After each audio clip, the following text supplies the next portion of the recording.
तो वेलकम है आपका हमारे इस छोटे से सीरीज़ में।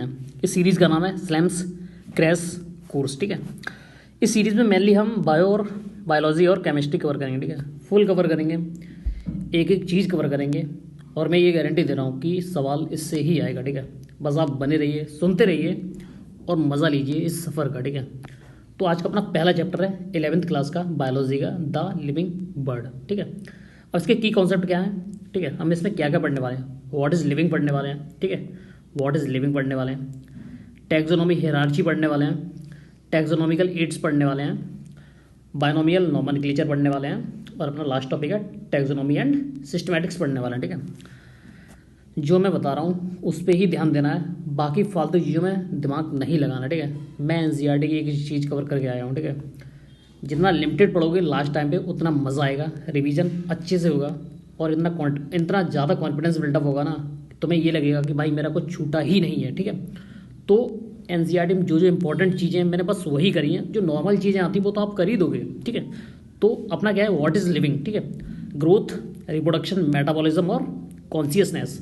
तो एनसीईआरटी ये पूछेगा कि जब भी सवाल आएगा इसमें डिफाइनिंग फीचर कौन सा है लिविंग का। ठीक है, तो ग्रोथ डिफाइनिंग फीचर है लिविंग का, ये नॉन डिफाइनिंग फीचर है लिविंग का। ठीक है, ग्रोथ मतलब ग्रोथ नॉन लिविंग भी कर सकता है, जैसे क्या ना कि जो वुड है वो एम्बाइब कर लेती है। ठीक है, अगर इसमें ये पूछा गया कि इंट्रिंसिक इन लिविंग क्या ये डिफाइनिंग फीचर है, तो आप बोलोगे यस। अगर कोई सेल के अंदर कोई ऐसा सब्सटेंस जा रहा है जो सेल की ग्रोथ को इंक्रीज कर दे, ठीक है, तो वो हो जाती है तुम्हारी डिफाइनिंग फीचर ऑफ लिविंग। ठीक है, अब रिप्रोडक्शन क्या है, नॉन डिफाइनिंग फीचर है। एब्सेंट है म्यूल्स, स्टाइल वर्कर्स बी। ठीक है, बीस। ठीक है, देखो बस एक जानकारी के लिए एक चीज़ मैं बता रहा हूँ, एक स्ट्राइल और इनफर्टाइल में क्या अंतर होता है। जो स्ट्राइल होता है ना वो जन्म के साथ ही कुछ नहीं कर सकता भाई, कभी रिप्रोड्यूस कर ही नहीं सकता है। जो इनफर्टाइल होता है वो एक समय के बाद कोई एनवायरमेंटल फैक्टर आ गया, कोई एपिडेमोलॉजिकल फैक्टर आ गया जिसकी वजह से वो रिप्रोड्यूस नहीं कर पा रहा। ठीक है, स्ट्राइल का मतलब शुरुआत से ही जब से पैदा हुआ है कुछ कर ही नहीं पा रहा भाई, बच्चे कुछ कर ही नहीं पा रहा, ना रिप्रोड्यूस कर पा रहा, ना कुछ गैमेटोजेनेसिस कर पा रहा है। ठीक है, इनफर्टाइल वाला गैमेटोजेनेसिस कर सकता है। ठीक है, अब मेटाबॉलिज्म क्या है, डिफाइनिंग फीचर है लिविंग का भाई। मेटाबॉलिज्म कंपोनेंट दो कंपोनेंट से मिलकर बना होता है, एनाबॉलिज्म और कैटाबॉलिज्म। अब मेटाबॉलिज्म है क्या, जितनी तुम्हारे बॉडी के अंदर जितनी भी रिएक्शन हो रही है, चाहे वो कैटाबॉलिज्म वाली हो चाहे वो एनाबॉलिज्म वाली हो, उसको हम क्या बोलेंगे, मेटाबॉलिज्म। ठीक है, response to stimuli, response to stimuli मतलब एनवायरनमेंट के साथ इंटरेक्ट कर रहा है, कॉन्शियसनेस उसके अंदर है, मतलब जवाब दे रहा है। अगर तुमने किसी को टच किया और उसने रेस्पॉन्स दिया तो वो कॉन्शियसनेस है। ठीक है, ये हो गया हमारा व्हाट इज़ लिविंग। भाई इससे ही सवाल आएगा, सुनते रहो, मज़ा आएगा। ठीक है, मैं ये गारंटी दे रहा हूँ, मैं 20 दिन के अंदर केमिस्ट्री और बायोलॉजी पूरा कवर करा दूंगा, बस बने रहो। टैक्सोनॉमी हायरार्ची, ठीक है, तो इसके निमोनिक्स क्या है, करो, देखो क्या ना कि करो PCO, फैमिली गई स्कॉटलैंड। ठीक है, करो PCO, फैमिली गई स्कॉटलैंड। ठीक है, अब इसमें बस ये रहेगा कि इसमें एक ऑर्डर पूछा जाएगा, डिसेंडिंग ऑर्डर पूछ लिया या असेंडिंग ऑर्डर पूछ लिया। ठीक है, अभी तुम्हारा टॉप मोस्ट लेवल है। ठीक है, किंगडम तुम्हारा टॉप मोस्ट लेवल है। अगर एरो ऐसे बना है, ठीक है, तो ये डिसेंडिंग ऑर्डर होता है। अगर एरो ऐसे बना है तो ये असेंडिंग ऑर्डर होता है। मतलब क्या है कि डिसेंडिंग का मतलब टॉप से तुम नीचे की तरफ जा रहे हो, तो ये तो हमारा टॉप है। टॉप से अगर तुम नीचे की तरफ जा रहे हो तो ये डिसेंडिंग ऑर्डर हो गया। अगर टॉप से और टॉप की तरफ आ रहे हो तो ये तुम्हारा असेंडिंग ऑर्डर हो गया। ये तुम्हारा होगा टैक्सोनॉमी हायरार्ची। ठीक है, अब हम पढ़ने वाले हैं टैक्सोनॉमी एंड सिस्टमैटिक्स। ठीक है, टैक्सोनॉमी क्या है, ठीक है, तुम जंगल में गए भाई, तुम अब एक टीम बना के ले गए, तुम थे बॉटनिस्ट, तुम जंगल में गए, तुमने देखा कि बहुत सारे पेड़ हैं भाई, बहुत सारे पेड़ हैं, तुमने पेड़ को करेक्टराइज कर लिया, मतलब तुमने पेड़ को करेक्टराइज कर लिया, हम इसके ऊपर स्टडी करने वाले। ठीक है, तुमने उसको आइडेंटिफाई कर लिया कि हाँ ये नीम का पेड़ है भाई। अब तुम इसको क्लासीफाई करो, कहाँ डालोगे, इसका जीनस क्या है, इसकी स्पीसीज क्या है, फिर तुम उसको एक नाम दोगे। ठीक है, ये हो गया तुम्हारा एक order, characterisation, identification, classification, nomenclature. ठीक है, और उसके लास्ट में आता है सिस्टमैटिक, ये कंपोजिशन ऑफ ऑल है, टैक्सोनॉमी का भी है, और इसके अंदर आता है जो इवोल्यूशन के साथ रिलेशनशिप हैं। ठीक है, वो इसमें आते हैं। अब बायनोमियल नोमेनक्लेचर, ये किसने दिया था बायनोमियल नोमेनक्लेचर, कार्ल्स लिनियस ने दिया था। ये मेड ऑफ 2 कंपोनेंट से मिलकर बना होता है, एक जेनरिक नेम होता है और स्पेसिफिक एपिथेट होता है। ये लैटिन ओरिजिन का होता है, लैटिनाइज्ड नेम है। जब इसको हम प्रिंट कराते हैं तो ये इटैलिक्स में मतलब टिल्ड करके लिखा जाता है, जैसे नीचे यहाँ पे ये है ना मैंगीफेरा इंडिका। ठीक है, जीनस जो इसका जीनस होता है वो उसका फर्स्ट लेटर कैपिटल से स्टार्ट होता है, जो स्पीसीज है उसका फर्स्ट लेटर स्मॉल से स्टार्ट होता है, ठीक है। अपना लास्ट टॉपिक है टैक्सोनॉमिकल एड्स। भाई ये बहुत ज़्यादा इंपॉर्टेंट है रीनीट के लिए। टैक्सोनॉमिकल एड्स को आप बहुत अच्छे से समझेंगे, ठीक है।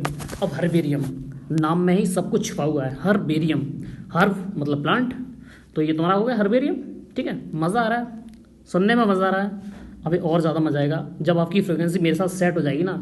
क्या होता है कि यार स्टार्टिंग में एक दो लेक्चर आपको कम ही समझ में आएंगे, क्योंकि क्या होता है कि आप जहाँ पढ़ रहे हो तो आपकी फ्रिक्वेंसी अभी सेट नहीं है, ठीक है। मेरे साथ मज़ा आएगा धीरे धीरे, आप बस बने रहिए, मैं गारंटी ले रहा हूँ। माय नेम इज़ आलोक शक्या, तो मेरा नाम, मैं अपने बारे में कुछ बता दूँ तो मेरा नाम Alok Kumar शक्या, MBBS 3rd year. तो मैं बस शौक है यार कि पढ़ा रहे हैं, मज़ा आ रहा है। अभी छुट्टियाँ चल रही, बंक है मेरे कॉलेज का, ठीक है। तो मैंने सोचा 20 दिन बच्चों को पढ़ा देते हैं, मज़ा आएगा, ठीक है। आइए कॉलेज में तो मज़े करते हैं, ठीक है। तो हर्बेरियम क्या है? हर्बेरियम मतलब प्लांट से आ रहा है। Store house of dried pressed plant, ठीक है। क्या होता है कि जो बॉटनिस्ट होते हैं, ठीक है, वो किताबों के बीच में सूखे हुए प्लांट को कलेक्ट कर लेते हैं। क्या होता है कि जो जैसे क्या होता है कि बायोस्टैट्स मतलब डेटा कलेक्ट कर रहे हैं फर्दर स्टडीज़ के लिए। जैसे एक पीढ़ी ने इसको स्टडी कर लिया, आगे वाली पीढ़ी कैसे पता लगेगी ये क्या है, ठीक है। तो इसके लिए हमने प्रिजर्व कर लिया। अब बोटॉनिकल गार्डन मतलब collection of living plants for reference and identification. मतलब रेफरेंस मतलब तुम्हें बताना, रेफरेंस मतलब क्या होता है कि तुम कैसे बताओगे कि तुमने ये चीज़ आइडेंटिफाई करी है। तुम तो रेफरेंस के लिए कुछ दिखाओगे ना। जब तुम बोटनिकल गार्डन में जाओगे तो हर प्लांट के आगे एक नेम प्लेट लगी होती है, ये किस जीनस का है, किस स्पीसीज़ का है, तो उसको हम कैसे आइडेंटिफाई। म्यूजियम क्या है?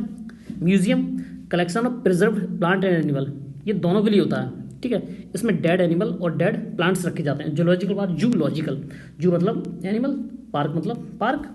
वाइल्ड एनिमल कीप्ड इन प्रोटेक्टेड इन्वायरमेंट, जो वाइल्ड एनिमल होते हैं, जैसे कुछ ऐसी स्पीसीज हैं जो एक्सटिंक्शन होने वाली हैं, तो उसको हम यहाँ पे रख सकते हैं, ठीक है। लेकिन ऐसा ज़रूरी नहीं, कोई चीज़ एक्सटिंक्शन होने वाली है तो वो एक समय बाद हो ही जाएगी, लेकिन हम उसको उसका टाइम ऑफ एक्सटिंक्शन हम बढ़ा सकते हैं, ठीक है। एक analytical tool based on the similarities and dissimilarities using contrasting traits. हाँ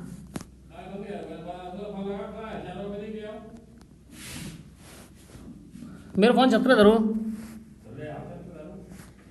analytical tools based on the similarities and dissimilarities, ठीक है। अब की क्या, एक बहुत अच्छा एक फीचर है, ठीक है। कि मतलब होगा या नहीं होगा, यस और नो, ठीक है। काला है, गोरा है, लंबा है, छोटा है, ठीक है। ये कपलेट मतलब पेयर में होगा, लीड मतलब एक सिंगल लीड्स, ठीक है। देखो कहना कि ये चैप्टर आसान था, छोटा था, और मैं ये गारंटी ले रहा हूँ अगर रीनीट जो अभी एग्जाम होने वाला है 21 जुलाई को, अगर इसमें क्वेश्चन आया इस चैप्टर से तो वो इस पेज से ही आएगा, ठीक है।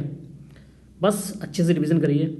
अगर आपको मेरा इंस्टाग्राम फॉलो करना है तो आप मेरा इंस्टाग्राम भी फॉलो कर सकते हैं। तो मेरे इंस्टाग्राम का नाम है स्लैम्स नीट, ठीक है। बस बने रहिए भाई और एंजॉय द जर्नी। जो भी आपके दोस्त हैं उनको शेयर करिए।